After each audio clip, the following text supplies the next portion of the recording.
고맙습니다. 오늘은 예언하는 삶이라는 말씀의 제목으로 귀한 은혜 나누는 시간 되기를 원합니다. 원어 해석은 7절로 9절. 그리하여 나의 삶은 두로로부터 항해를 마치고 톨레마이에 이르고자 도착했고 형제 삶을 무난하고 그의 삶 곁에 한 날을 머물렀다. 그리고 이튿날 바울 주변 삶이 나와 가이사라에 이르고자 갔고 나의 삶은 일곱 삶에서 나와 있는 전도자 빌립의 집에 이르고자 들어가서 그에게 가까이 머물렀다. 그런데 이 자에게 예언하는 처녀 네 딸의 삶이 있더라 그랬어요. 서로 포옹하고 자기 자신의 구별된 삶으로 그들은 돌아갑니다. 내가 구별되어져야 나의 일상생활로 복귀되어 줄 수 있다는 겁니다. 다시 두로와 연결된 항해를 마칩니다. 이 두로라고 하는 의미는 히브리어로 제르라는 단어, 날카로운 돌. 그 날카로운 돌로 뭘 하느냐? 모양을 형성하다 이렇게 뜻이 나와 있습니다. 우리가 우리의 모습들을 스타일하시죠. 스타일러. 자, 스타일러스. 사람의 마음뿐만이 아니라 우리의 겉모양도 만들어주는, 모양을 만들어내는 사람을 스타일러스트라고 얘기합니다. 이게 그리스어에서 유래한 단어인데 이 스타일이라고 하는 의미는 뾰족하다 이런 의미를 가지고 있어요. 여기에서 뭐 철필, 천필 이런 단어를 만들어냅니다. 우리가 그 레코트 음반의 음악을 들으려면 그 축음기나 뭐 이런 바늘을 이렇게 올려놓죠. 거기에서 이게 조그만 그 바늘 같은 이런 것들을 스타일이라고 얘기를 해요. 그러니까 나를 스타일 하려면 예리해야 하고 뾰족해야 돼요. 뭉뚱하면 안 돼요. 스타일이 안 만들어져요. 그래서 글을 쓰거나 표시를 하는데 사용하는 그 끝이 뾰족한 이런 펜 같은 이게 스타일이라고 얘기합니다. 두로는 뾰족한 돌입니다. 그러니까 하나님의 스타일을 형성하는 곳이기도 합니다. 우리 그렇게 얘기하죠. 그 사람 참 스타일이 좋아. 그 스타일이 좋다는 것은 그 사람이 옷을 잘 입었다라고 하는 것이 아니죠. 겉만 보는 것이 아니라 그 속에서 뿜어져 나오는 그 내용도 그 모양도 형성되어져 있는 그 모든 것들이 다 좋아 보이는 거죠. 그러니까 우리는 우리의 스타일러스트가 되어져야 됩니다. 그리고 하나님은 인간을 스타일하시죠. 그러니까 하나님도 스타일러스트예요. 그게 뾰족해요. 군더더기가 없어요. 그럼 과연 나는 나의 스타일을 어떻게 형성해 가고 있을까? 거울 보시면 보이나요? 거울을 보면 우리의 겉모습만 보는 것이 아니라 우리의 속도 보셔야 돼요. 거울을 보면서. 겉은 번지르르 하나, 속은 너무나 많은 것들이 얽히고 설켜 있는, 스타일이 전혀 나오지 않는 그러한 많은 사람들을 우리는 보게 됩니다. 그저 견고한 지식으로 우리의 삶의 스타일은 완성이 됩니다. 욥기서 19장 23절로 24절에는 나의 말이 곧 기록되었으면 책에 씌워졌으면 철필과 납으로 영원히 돌에 새겨졌으면 좋겠노라 그랬어요. 욥의 고난이 뭐란 말입니까? 새로운 스타일을 만들어내는 겁니다. 새로운 모양을 형성해 가는 거예요. 그러니까 그동안 신앙생활을 어떻게 해왔길래 나는 믿었고 말씀을 들었고 예배에 참여했고 찬양했고 기도했고 하니까 변화된 것 같아 졌단 말이에요. 변화된 것 같았어요.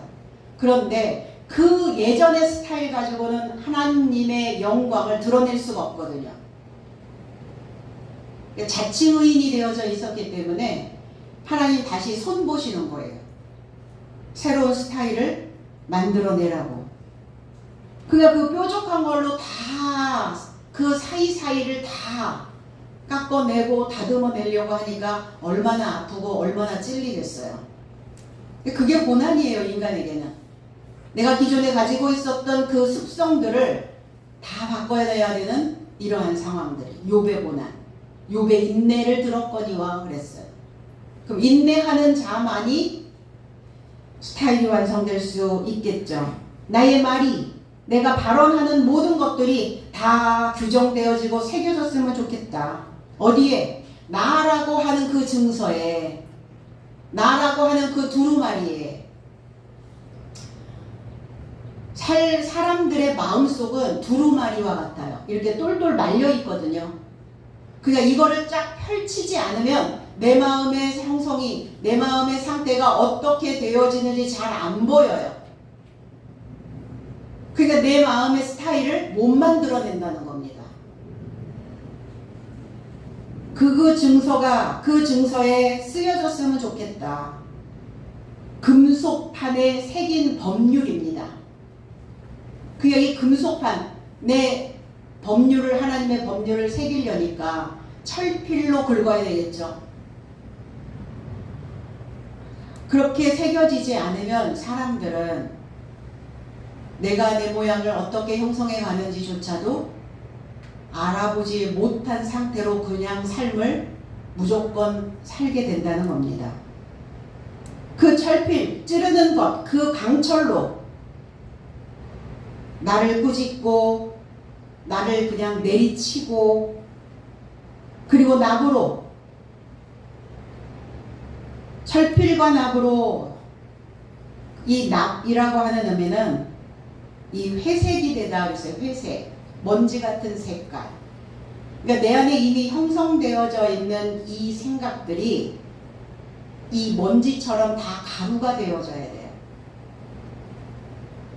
그렇지 않으면 내 안에 이미 만들어져 있는 이 모양새들이 계속 불뚝불뚝 올라온다는 겁니다. 올라와서 뱉어내기 전에 잡아야 해요. 뱉어내면 아마추어, 프로가 안 돼요. 그러니까 항상 그 상태의 그 물에서 늘 머물러 있는 겁니다. 그 돌에 새겨졌으면 좋겠다. 날카로운 돌에. 전능자의 그 심장에 나의 모든 생각들이 좀 박혀서 내가 그렇게 들쭉날쭉 덜컹덜컹 그렇게 바뀌지 않았으면 좋겠다. 하나님의 전능자의 모습으로 그렇게 스타일이 만들어졌으면 좋겠다. 바리새인 서기관들, 장로들, 종교 지도자들, 기존에 있었던 그 신앙인들이 왜 주님의 메시지를 싫어했을까요? 틀린 말을 한 적이 없으시거든요. 당신의 느낌을 말한 적도 없어요. 그냥 성경에서 성경이에요. 이미 기록되어져 있는 법, 기록되어져 있는 하나님의 규례와 율례 외에는 벗어난 적이 없어요. 왜 싫었을까? 뾰족했기 때문에 싫었던 거예요. 그러니까 또 뾰족하게 하라 그러니까 쏴붙이라는 게 아니죠. 이거를 잘못 인식하시면 안 돼요. 쏴붙이든 얘기하라는 게 아니에요. 그 상대방의 마음을, 상태를 헤아리고 배려하여 그 사람에게 맞는 적절한 언어를 형성해 줘야 된다는 겁니다. 그러니까 기세가 맹렬하고 매섭고 어떤 현상, 보여지는 어떤 현상의 핵심을 정확하게 빠르게 포착하는, 그러니까 그 사람들의, 그 종교 지도자들의 그 상태를 포착하셔서 말씀을 쭉 찌르셨단 말이에요. 아프니까 싫죠, 당연히. 쓰니까 뱉어내죠. 이게 사람들의 본능입니다. 돌레마이에 이르렀다. 이게 푸톨레마이스라고 하는 단어고, 이게 구약으로 히브리어로 넘어가면 악고라고 하는 지역을 만들어냅니다. 이 악고라고 하는 이곳은 에어싸다, 무덥다, 열사, 열기, 열 이런 의미예요. 그러니까 에워싸여 있으니까 덥죠. 여러분 옷 겹겹이 에워싸면 덥죠. 내가 만들어 놓은 옛날의 그 스타일로 겹겹이 나를 스타일 계속 하고 있으면 내 안에서 열이 올라오죠. 더워요. 무더워요. 이게 바로 악고라는 곳입니다. 애굽의 왕 돌레마이가 관할하였다 하여서 이곳을 이렇게 돌레마이라고 얘기했고, 동쪽에는 악고 평원이 있고 농산물이 풍부한, 그리고 유리공업이 발달되어진 지역이기도 합니다. 여호수아가 가나안에 들어가서 이 악고라고 하는 이 돌레마이라고 하는 이 지역을 아셀 지파에게 분배해 줬어요. 그러니까 아셀 지파에게 줘서 뭐하라? 그곳에 살고 있는 원주민, 이미 형성되어져 있는 그 원주민, 그 원주민들을 완전히 몰아내라고 했는데 몰아내지 못합니다. 그럼 이 아셀이라고 하는 의미는 요술장이라는 의미를 가지고 있어요. 요술을 부리다, 사람을 홀려서 어지럽게 하거나 초자연적인 힘으로 괴이한 일을 나타내 보이는 술법. 요사할 요자에 꾀술자, 이게 아셀 지파, 상당히 꾀가 많고 임기응변에 강하고, 그 하나님을 믿는데 어떻게 믿냐면 하나님을 요술장이처럼 믿는 거예요. 그러니까 우리 속에, 우리의 머릿속에, 우리의 마음속에, 우리의 세포 속에 하나님을 아셀 지파로 만들어 놓고 있는 사람도 있다는 겁니다. 하나님을 믿는데 하나님 요술장이어야 돼. 뚝딱하면 나와야 되고, 필요한 거 뚝딱 주셔야 되고, 이런 자들이 아셀 지파였어요. 이 악고라고 하는 이 단어가 타오르고 맹렬하고 어떤 열기를 나타내고 있는데, 에레미야 애가에서 에레미야 선지자는 5장 9절로 10절에 이렇게 말씀합니다. 광야에는 칼이 있으므로 죽기를 무릅써야 양식을 얻었사오니 굶주림의 열기로 말미암아 우리의 피부가 아궁이처럼 검으니이다 그랬어요. 굶주림으로 인하여 내 속이 바짝 타버린 거예요. 시커멓게 타버린 거예요. 광야가 뭐하는 곳입니까? 정복하는 곳이에요. 무엇으로? 하나님의 말씀으로, 하나님의 소식으로 이미 형성되어져 있는, 이미 만들어져 있는 그 모양을 부수는 곳이 광야입니다. 반드시 그래서 광야의 40년 생활이, 신앙생활은 절대적으로 필요한 겁니다. 그 칼이, 광야에는 칼이 있대요. 무슨 칼이 있단 말입니까? 그 칼은 바짝 말라서 예리하고 날카로운 연장으로 만들어져 있는 곳. 그러니까 내가 예리하고 예민하고 날카롭고 이러면 그게 내게는 연장 같은, 칼 같은 그런 도구가 되어질 수 있어요. 그러니까 그 칼을 어떻게 쓰느냐죠. 그 칼을 어떻게 휘두르냐에 따라 그 칼의 좋고 나쁨의 쓰임새가 바뀐다는 겁니다. 죽기를 무릅써야 된대요. 나의 목숨을 내놔야 된대요. 광야에서. 그래야 양식을 얻을 수가 있답니다. 양식을 얻기 위해서 뭘 해야 되느냐? 폐잔병이 되면 양식을 못 얻습니다. 못 먹어요. 못 들어요. 그러니까 이겨야죠. 우리는 어떻게 보면 어머니의 태내기에서부터 이미 형성되어지고 또 그 유전적인 요인으로 인하여 이미 만들어져 있는 그 모습과 그 본능과 계속 싸우고 있는 삶일 수도 있다는 겁니다. 그래야 싸워서 이겨야만 그 양식을 얻을 수가 있습니다. 양식을 얻는다는 건 그 양식이 있는 그곳에 나를 고용시켜 주는 겁니다. 기근으로 부족함으로 결핍된 삶으로 그 열기로 돌레마이로 그 악고로 묻어 있는 성말러 있는 끓어오르고 있는 그것으로 말미암아 우리의 피부가 우리의 가죽이 아궁이처럼 검다. 이 감정으로 영향을 계속 받는다는 거예요.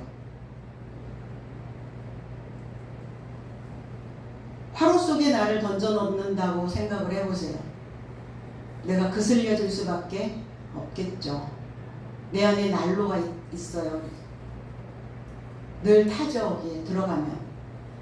바울이 3차 전도 여행에서 이 악고 돌레마이에 들린 이유가 있겠죠. 그냥 지역을 지나가다가 경유해서 가는 게 아니에요. 머릿속에 바울 안에는 어느 지역을 가야 되겠다라고 하는 지도가 있었어요. 그럼 왜 오늘 돌레마이에 갔을까? 그 돌레마이에 들린 이유가 뭘까? 거기에서 신앙생활을 하고 있는 그 열기를 느끼고자 간 거죠.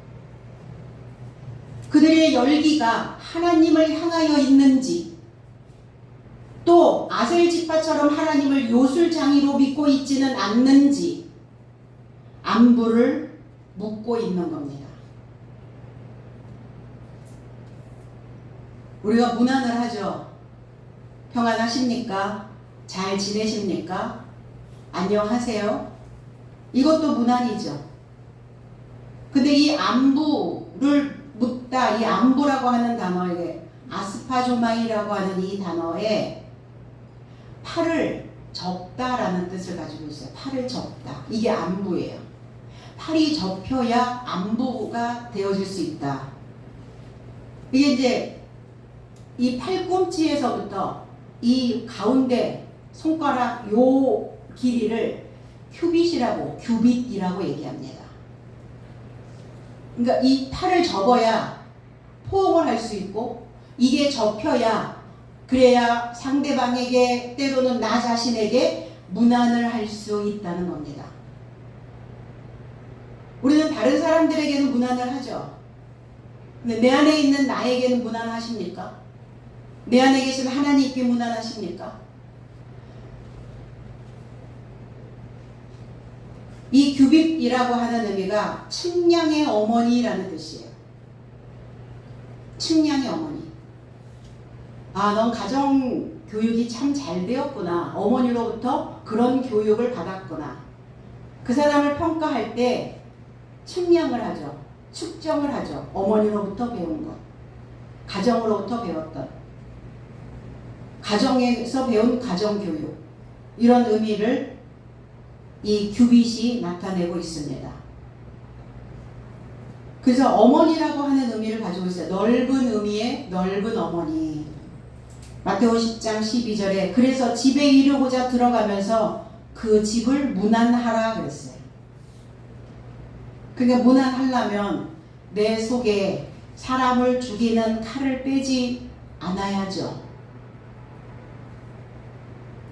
어머니 품에서 양육되어져야, 그래야 문안을 할 수 있고 문안을 받는 자가 되어질 수 있습니다. 이게 양육이 잘 안 되면 문안을 할 수가 없어요. 안부를 전할 수가 없습니다. 이 안부라고 하는 의미가 편안할 안자에 안일 부자예요. 그러니까 편안한지 그렇지 않은지 이거에 대한 소식을, 이거에 대하여 묻는 이것을 안부라고 얘기합니다. 편안한지 편안하지 않은지 물어보셔야죠. 그리고 그들의 삶 곁에서 한 날을 머물렀다. 하루가 아니라 한 날. 하나 되어진 날. 생각이 통일되어진 날. 생각이 하나로 뭉쳐진 날.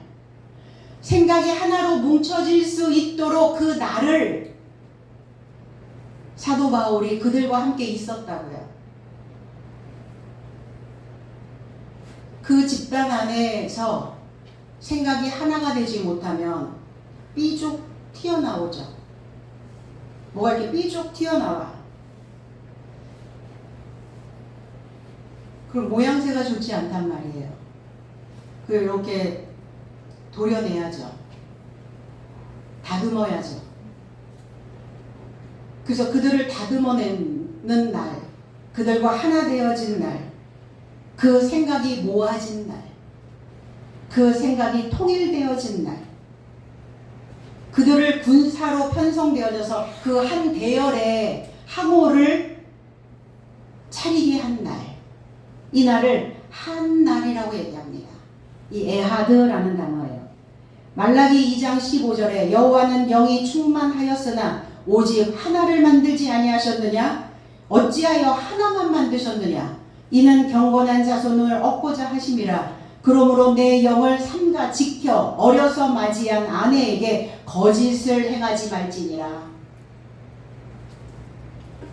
여호와는 영이 충만하시다. 이성적인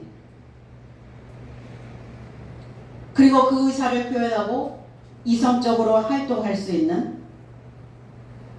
그런데 왜 하나를 만들지 않았냐 이렇게 물어볼 수 있어요. 그럼 지금 하나가 아니라는 말씀이죠. 하나가 되어져 있지 않다.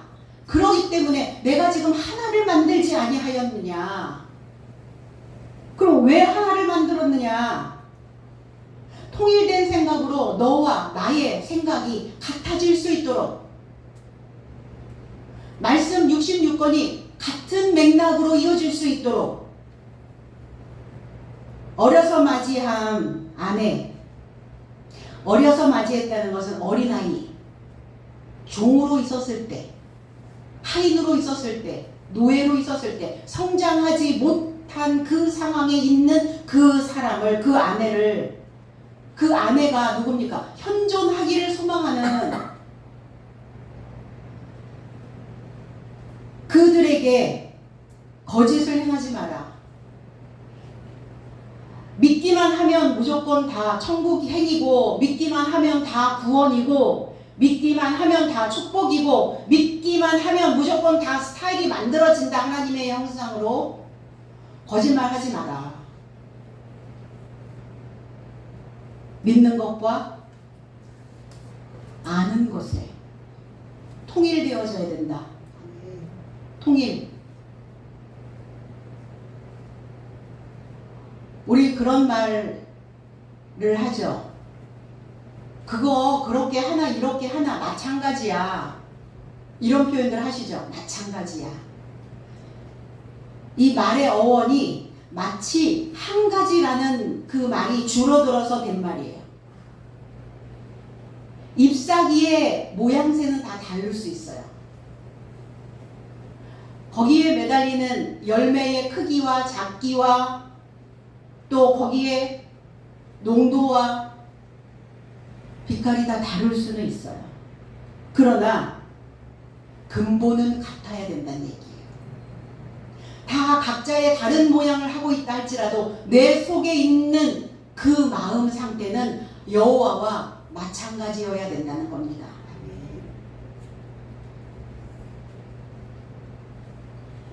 바울은 가이사라에 이르고자 갑니다. 이 가이사라, 시돈 사람들이 정착해서 살았던 작은 도시입니다. 스트라토의 망대라고 부르기도 합니다. 로마에 의해서 정복되었고, 로마가 헤롯 왕에게 이 도시를 하사를 합니다. 헤롯, 영웅이라는 뜻이죠. 11년 동안 걸쳐서 이 도시를 새롭게 건설하고 웅장한 도시로 완성을 합니다. 그냥 내가 시간이 조금 지나면 이제 어느 정도 지식층이 조금 쌓이면 이게 이제 영웅 본색이 나오죠. 내가 영웅인 것처럼. 그리고 이제 내가 내 도시를, 내가 살고 있는 나의 이 마음을 다 건설했다라고 생각을 해요. 내 삶이 이렇게 다 웅장하게 이렇게 완성됐다라고 생각을 합니다. 가이사 아구도스 황제가 그의 후원자였기 때문에 아우구스 황제를 기념하기 위해서 이 이름을 가이사라라고 붙입니다. 근데 이 지역에 이 황제 그리고 이 헤롯의 이 사람들이 다듬어지지 않은 상태에 있었던 거예요. 다듬어지지 않았어. 보여지는 건 웅장하고 보여지는 것은 화려하고 보여지는 모습은 완성된 것 같은 지식을 가지고 있는 듯 하나 그들은 털이 많았어요. 이 가이사라라고 하는 의미가 털이 많다 이런 의미를 가지고 있어요. 털이 많다는 건 뭐예요? 거칠다는 거죠. 원래부터 거칠었을까요? 아니면 살다 보니 거칠어졌을까요? 살다 보니 거칠어진 거죠. 다듬어야 되는 방법을 몰랐고 어떻게 둥글게 만들어야 되는지 기술이 없었고 그러다 보니까 거칠어져 있는 거예요. 그러니까 가이사라에 간 목적이 있겠죠. 전지, 다듬어내는 겁니다. 삐죽삐죽 올라와 있는 한 번씩 툭툭 삐져 있는 이런 것들 다듬어내야 해요. 사도행전 10장 1절에 보면 그런데 가이사라 안에 있는 고넬료라 이름하는 어떤 장정이 있는데 이탈리아 초청된 부대에서 백부장이더라. 고넬료의 고향이기도 하고 오늘 빌립 집사의 고향이기도 합니다. 이 가이사라가. 백부장, 첫 아담에서 나온 우두머리라는 뜻을 가지고 있어요. 이 고넬료는 이방인의 지도자로 세워진 자예요. 경건하고 하나님을 경외하고 백성에게 많은 구제를 행하고 하나님께 끊임없이 간구하고 그러면서 이방인들을 지배하는 자였는데 여전히 고넬료도 하나님을 알지 못하는 자였거든요. 하나님의 모양으로 만들어지지 않은 자들. 그러니까 그들에게 하나님의 모양을 형성할 수 있도록 스타일러스트가 돼서 간 거죠. 그들에게 하나님의 스타일을 만들어 주려고. 7 삶에서 나왔다. 빌립이 7 삶에서 싹이 나온 거예요. 새로운 삶이 되어진 거예요. 맹세되어지고 부자가 되어지고 완성되어지고 그리고 복음 전파자로 좋은 소식을 가지고 있는 자였습니다. 히브리어로 바사르라는 단어예요. 신선하다, 좋은 소식을 전하다. 그럼 좋은 소식을 가지려면 저 여러분들은 항상 늘 소식을 전하죠.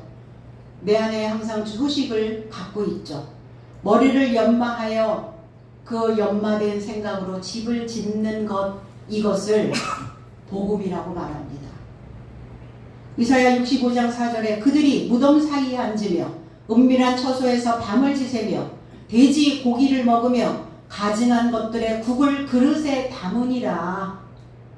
여기서 고기라고 하는 단어가 살이라고 하는 단어가 소식이에요.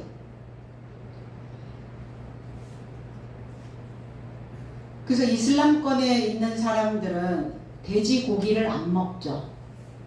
구약적 사고에 있는 사람들 돼지고기, 그 돼지고기겠습니까? 얼마나 맛있는데 돼지고기가. 그들은 무덤 사이에 있대요. 매장되어진 거죠. 매장되어져 있는 자들이니까 소식을 들을 수 없는 곳에 있는 거예요. 그들이 은밀한 곳에 있습니다. 감춰져 있고 무엇인가를 보존하고 있는 거예요. 옛 삶을, 옛 모습을, 옛 스타일을. 거기에서 밤을 지새고 거기에 머물러 있고 이 돼지라고 하는 의미가 하지르라는 단어인데 둘러싸다, 울 안에 있다 이런 뜻이에요. 갇혀있는 소식. 갇혀있는 소식이니까 그 소식은 가증하단 말이에요. 냄새가 나고 불결하고 악취가 나고 새로운 게 없어요. 새로운 메시지가 없어요. 새로운 말씀이 없는 거예요. 그게 돼지예요. 늘 주는 거 똑같이 주는, 먹었던 거 토하고 또 토한 거 또 먹고 늘 반복되는 삶, 이게 돼지. 바깥에 키우는 그 돼지가 아니라 내 속에 있는 그 돼지. 그러니까 그 돼지고기는 먹고 내 안에 있는 그 돼지, 갇혀있는 생각, 울타리 안에 있는 생각, 둘러싸고 있는 이 돼지, 이 소식을 먹으면 안 된다는 거예요. 그래서 내 안에서 푹푹 냄새를 풍기는 거죠. 그 국을 그릇에 담느니라. 국. 이 국이라 파라크라고 하는 이 단어가 배설물이라는 뜻이에요. 그러니까 둘러싸여 있고 울타리 쳐져 있고 갇혀 있는 그 소식은 배설되어져야 되는데 그게 배설되지 않고 나의 내적의 내면에, 나의 내적인 자아에, 내 심장에 그것을 담아놓고 있다는 겁니다. 그래, 심장이 어떻게 했어요? 콩팥은 뭐 하는 기능입니까? 두 개죠. 걸러내라고요. 걸러내야죠. 껄쭉하지 않게 걸러내셔야죠. 걸러내지 않으면 껄쭉해요. 막혀요. 그래서 걸러내지 못하니까 불결해지는 거는 겁니다. 그럼 어떤 소식으로 나의 내면의 자아를 신선하게 만들어내고 있는가? 혹여 문자라고 하는 이 덫에 걸려서 생기를 잃어버리고 시들어 있는 마음의 올가미가, 이 돼지가 나에게 끊임없이 그 소식을 주고 있지는 않은가? 그 껍데기 안에 있는 것을 끄집어내서 우리의 생각들을 해부하고 쪼개서 그 소식을 전파하는 그 생사람이 되어져야 돼요. 살아있는 사람. 빌립. 이 빌립은 말타기를 좋아하다 이런 의미를 가지고 있어요. 말하기를 좋아하는 사람. 근데 내가 말을 할 때마다 어떤 말을 해야 될 것인가? 타고 다니는 말도 말이고 내가 입에서 내뱉는 말도 말이에요. 그럼 이 말을 타는 말만 타지 않죠. 말도 타죠. 우리의 언어도 타죠.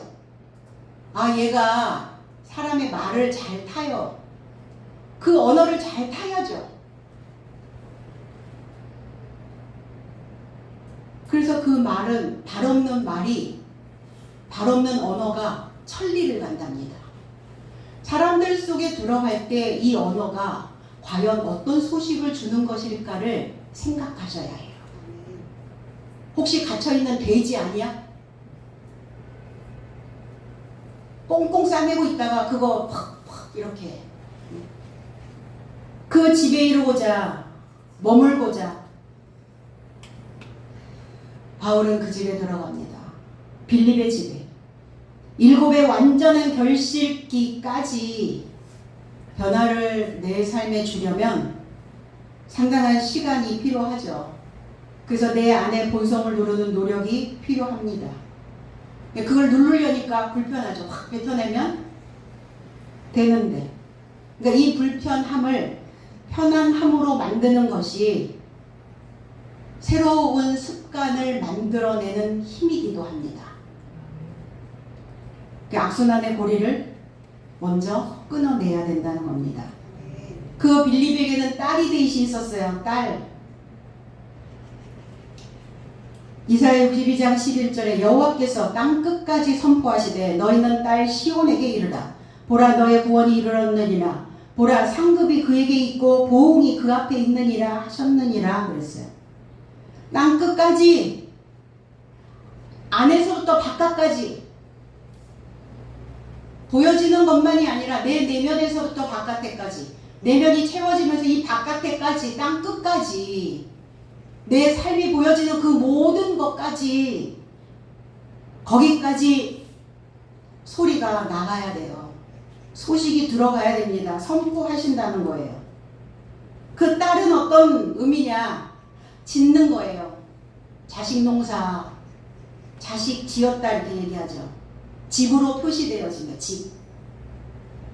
짓기 시작한 자를 짓기 시작한 자를 딸이라고 얘기합니다.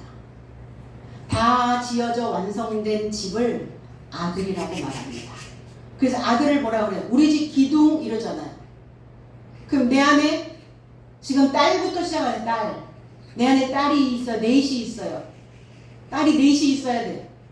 지어져 가기 시작해야 돼요. 수성되어 가기 시작해야 돼요. 짓기 시작해야 돼요. 건축하기 시작하는 거예요. 그 딸이 어디에 있느냐? 시온에 이르라. 시온, 찌온, 눈에 띄다, 표시하다, 바싹 말리다. 왜 바싹 말려야 될까? 왜 바싹 마른 사람이 표지판이 될까요? 내가 가지고 있는 수분이 다 날아가야. 우리 곡물 말릴 때 어떻던가요? 탈곡해서 금방 밥 지어 먹진 않죠. 말리죠. 널어놓죠. 왜 널어놔요? 수분 증발. 내 안에 있는 물기를 말리는 거예요. 바싹 말라야 안 썩어요. 그러니까 나의 예전에 내가 가지고 있었던 그 나쁜 습성들의 그 수분은 말라야 해요. 그게 시온이에요. 그 자가 많은 사람들의 표본이 되는 거예요. 많은 사람들의 표지판이 되는 거예요. 많은 사람들의 긴 안내자가 되어지는 겁니다. 내 모습은 과연 바짝 말라있나? 이 곡물이 말리듯이 잘 여물어 있나? 그 바짝 말라있는 그 시온의 딸에게 상급이 주어진답니다. 급료를 주신대요. 가치가 올라가는 거예요. 그래서 무명에서 이름을 받으면, 이름이 없었던 자가 이름을 만나면 그러면 몸값이 올라가죠. 시온의 딸이 되어져야 몸값이 올라간답니다. 이름값이 올라간답니다. 그럼 우리 크리스찬들은 몸값이 올라가야 해요. 점점 깎이면 안 돼요. 형편없어지면 안 돼요. 헐값이 되어서는 안 된다는 거예요. 하나님 믿으면서 이게 나온단 말이에요. 사람의 입에서. 목자가, 전도사가, 강도사가, 집사가, 크리스찬들이, 종교 지도자가 이렇게 헐값으로 매도되어서는 안 된다는 겁니다. 그래서 그 몸값이 올라간 자들에게 하나님이 눈길을 주시는 거예요. 보응해 주시는 거예요. 그들의 행위를, 그들의 활동을 정하다, 깨끗하다 인정해 주신다는 겁니다. 그 호의가, 하나님이 우리를 존중해 주시는 그 존중이 그 앞에 있느니라. 그 사람의 이름 석자를 떠올리면, 그 지도자의 이름을 떠올리면 그 사람이 존중되어져야 돼요. 존경스러워야 돼요. 그 부모의 모습이 자녀들의 눈에 비친 그 부모가 제자들의 눈에 비친 그 스승이 존중되어져야 돼요. 시온으로 건축된 딸 넷, 납작하게 엎드리다 이런 뜻이에요. 사지를 쭉 뻗은 모습을 한번 상상해 보세요. 두 팔은 하늘을 향해 있고 두 다리는 땅을 향해 있죠. 하늘과 땅이 맞닿아 있는 거예요. 이게 내세움입니다. 묶이는 거예요. 하나님과 접합되어지는 거예요. 밀착되어지는 겁니다. 그래서 우리 이렇게 얘기하죠. 아유, 이제 두 다리 쭉 뻗고 살게 됐어. 이게 살. 두 다리 쭉 뻗고 살고 계시죠? 당연히 이 말씀과 동행하는 우리는 하늘을 향해 뻗어 있고 땅을 향하여 정착할 수 있는, 머무를 수 있는, 이제 마음을 툭 놓고 살 수 있는 그 삶이 만들어진다는 겁니다. 에스겔 48장 20절에는 그런즉 예물로 드리는 땅의 합계는 길이도 25,000 척이요 너비도 25,000 척이라. 너희가 거룩히 구별하여 드릴 땅은 성읍의 기지와 합하여 네모 반듯할 것이니라. 반듯한 하나님의 성전, 예물로 드리는 그 땅, 올려 바쳐진 것, 봉헌되어진 것, 징수되어진 것. 그 길이가 25,000이래요. 2만이라고 하는 이 에스림이라고 하는 단어는 20번째라는 단어. 이 20번째라고 하는 이 단어는 10분의 1, 10이라는 단어를 만들어냅니다. 그러니까 2만이 아니라 10이에요. 열입니다. 축적하다, 부유하게 만들다. 그리고 5만, 5천. 5는 견고하고 살찌고 무장하다 이런 의미를 가지고 있고, 천은 엘레프, 멍에를 메우다, 길들이다, 하나님과 사귀다, 배우다, 가르치다, 황소와 같은 우직한 마음, 이게 1천의 의미입니다. 그러니까 25,000 척이 아니라 15,000이에요. 15,000 척. 너비도 15,000 척. 배우고 가르침으로 멍에를 메고 견고함으로 부유하게 되어진 자. 무장한 삶으로 부유케 되어진 자. 이렇게 되어진 자가 네모 반듯한 자, 구별하여 드린 자, 정사각형이 된 자, 사면이 되어진 자. 빌립이 건축한 자는 반듯한 자입니다. 하나님의 말씀과 하나님의 진리가 그 삶을 수선하고 가는 딸, 그리고 하나님의 말씀 안에 납작 엎드린 자, 두 다리 쭉 뻗고 평안의 복음으로 예언하는 자였다는 거예요. 프로페테스라는, 미리 말하다, 영감으로 말하다, 사건들을 미리 말하다, 예언하다, 노래하다, 예측하다. 예언이 뭐냐? 노래입니다. 새 노래예요. 현재의 나의 모습을 보면 예측되시죠? 어디가? 나의 미래가요. 그래서 어떤 분은 그렇게 얘기하더라고요. 미래의 나를 위해서 오늘 나는 저축한다. 오늘 흥청망청 써버리면 미래에 나는 어떻게 될까? 오늘 내가 건강을 다스리지 않으면 미래에 나는 어떡할까?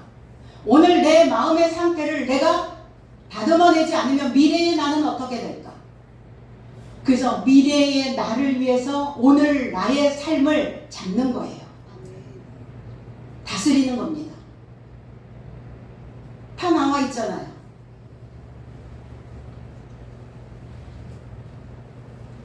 에레미야 선지자는 14장 14절에 이렇게 말씀합니다. 여호와께서 내게 이르시되 예언자들이 내 이름으로 거짓 예언을 하도다.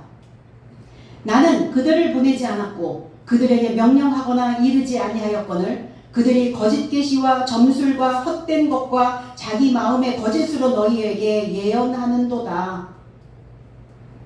백성들에게.